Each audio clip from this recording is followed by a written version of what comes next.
China has more than 1 billion people, and Communist Party officials came up with a brilliant plan to use them to make money.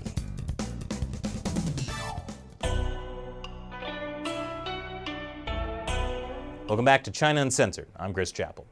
The People's Republic of China has the world's second biggest economy. It wasn't always like that, but over the last several decades, Chinese communist officials have gotten really good at making money. See, back in the 1950s, Chairman Mao Zedong told his officials to kill rich people and take their stuff. But that only went so far because eventually China ran out of rich people to kill. So in the early 2000s, three-legged money toad and Communist Party leader Jiang Zemin led a brilliant new scheme. It combined the best elements of communism and cutthroat capitalism. Kill dissidents and take their organs, and then sell those organs to rich people at state-run hospitals, like this one. And it turns out you can make some serious money this way. You know, they say you can't put a value on human life, but in communist China, that value is up to $852,000. Now, this money-making scheme looks too horrible to be true, and that's one reason why people don't believe it is happening. But the proof keeps coming out. There have been investigations into organ harvesting since 2006, but they didn't get much attention. Then, a group called the China Tribunal held a series of hearings about it starting in 2018. They asked for evidence and testimony on whether forced organ harvesting was happening in China. And in particular, they looked at whether Falun Gong practitioners and Uyghurs were being targeted. Falun Gong is based on ancient Chinese spiritual practices. It has exercises that look a bit like Tai Chi, and its core philosophy is truthfulness, compassion, and tolerance. Falun Gong became super popular in China in the 1990s until Jiang Zemin realized there were like 100 million people practicing.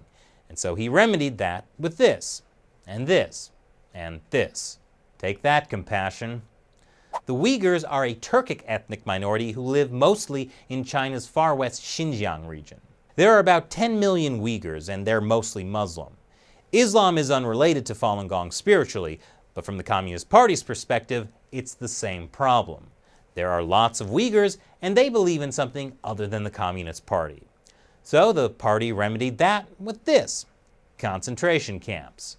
I bring that up because on March 1st, 2020, the China Tribunal issued a final judgment about whether the Chinese regime was harvesting organs from these two groups of people, Falun Gong and Uyghurs.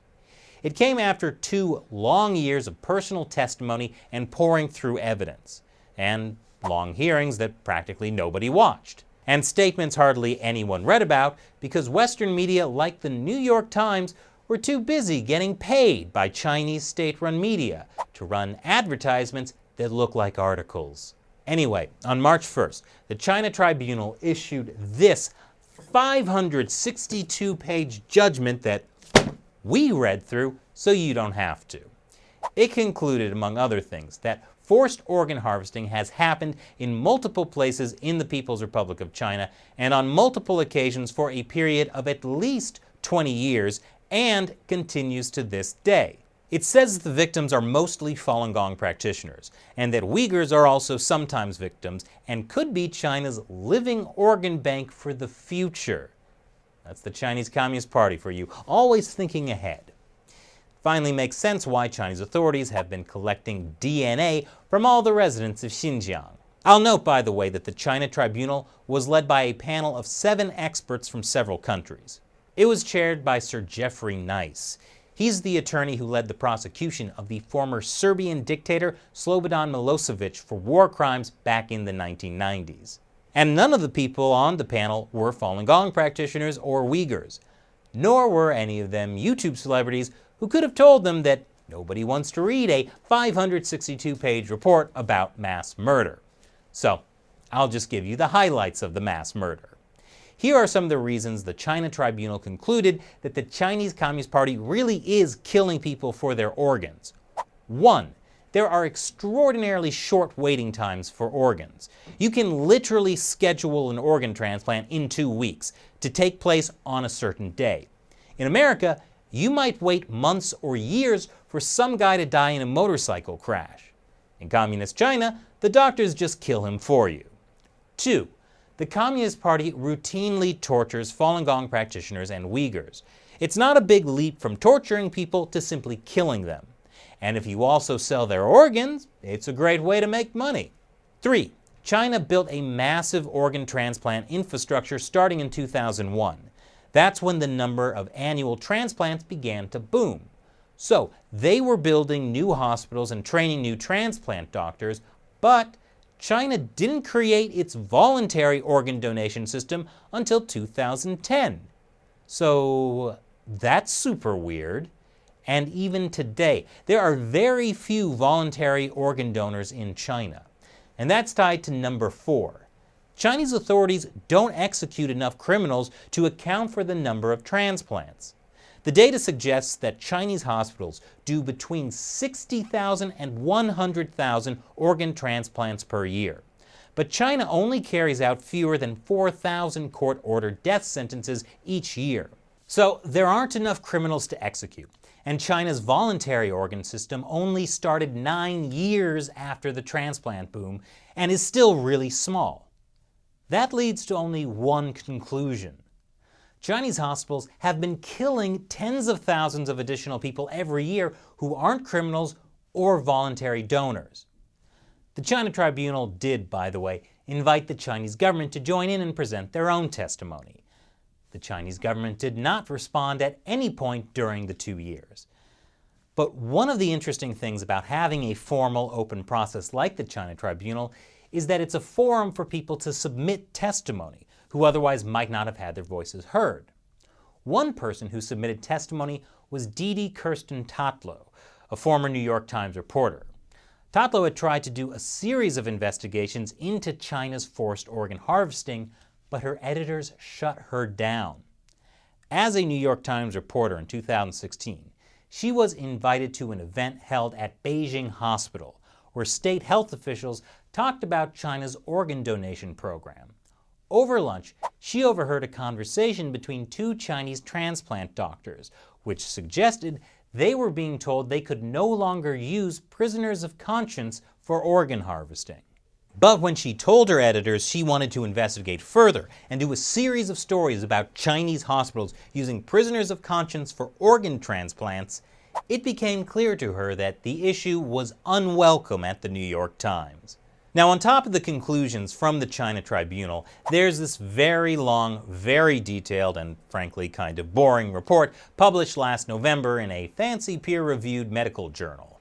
It says a variety of evidence points to what the authors believe can only be plausibly explained by systematic falsification and manipulation of official organ transplant data sets in China, and that this is often incentivized by large cash payments. And you wonder why forced organ harvesting isn't getting much media attention. All the smart people who research this stuff make it sound super complicated. So let me put it simply, because this video is not made for just graduate school students. The Chinese Communist Party is lying about the data. They're killing people for their organs, and they're making lots of money. And if you think, maybe this stuff happened before, but it couldn't possibly still be happening, consider this. Even amid the deadly coronavirus outbreak, Chinese hospitals are still doing suspicious organ transplants. The CCP asked for applause for its double lung transplant on a coronavirus victim. But the fact that 2 matching lungs were found in a few days raises new suspicions of organ harvesting. So at this point, there's really no other conclusion you can make, unless you're the New York Times and just quash the reporting. So what do you think? Leave your comments below. And now I'll answer a question from one of our Patreon supporters who contributes so we can keep making this show. Mike Murphy asks, President Trump issued an edict that all COVID-19 information be channeled through Mike Pence. Mr. Pence advocates prayer power as one defense tactic. Will you consider creating a YouTube channel called USA Uncensored? Thanks for your question, Mike, because it allows me to plug my other TV show, America Uncovered. Yes, every week I do another entire show, just like China Uncensored, but about topics related to America. And last Thursday, I published an episode that should answer your question. It's called Coronavirus, Did Trump make the U.S. less safe? So watch that episode and tell me what you think. Thanks, Mike. And thank you to everyone watching. Be like Mike and support China Uncensored by contributing through our Patreon website. That's patreon.com/China Uncensored.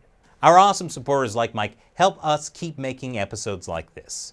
Once again, I'm Chris Chappell. See you next time.